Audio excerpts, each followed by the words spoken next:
Degree అయిపోగానే ఏం చేయాలి అని నాన్నగారితో వాళ్ళతో డిస్కషన్ వచ్చినప్పుడు నేను మెడ్రాస్ వెళ్ళి సినిమా యాక్టర్ అవుతాను అనగానే నాన్నగారికి సినిమాల మీద మక్కువ ఉంది.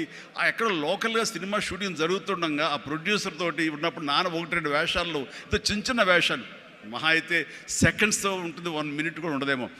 ఏ సెంటర్గా నాకు ఇది ఎందుకు చేయకూడదు, చెయ్యొచ్చురా, కానీ అది మన ఏరియా కాదు, మనకు ఎవరు తెలిసిన లేరు, అక్కడ దిక్కుముక్కు లేదు, నీకు ఎవరు ఆసటగా నిలబడతారు, బాసటగా నిలబడతారు, ఎవరిని చేయూతనిస్తారు, చాలా కష్టం, ఎక్కడో అన్నోన్ ఫీల్డ్కి వెళ్ళి నువ్వు రాణించగలవా, ఒంటరిగా వెళ్తున్నావు అని అంటే ఏదో గట్ ఫీలింగ్, నేను రాణిస్తాను అన్న నమ్మకం, నేను వస్తాను అన్న నమ్మకం.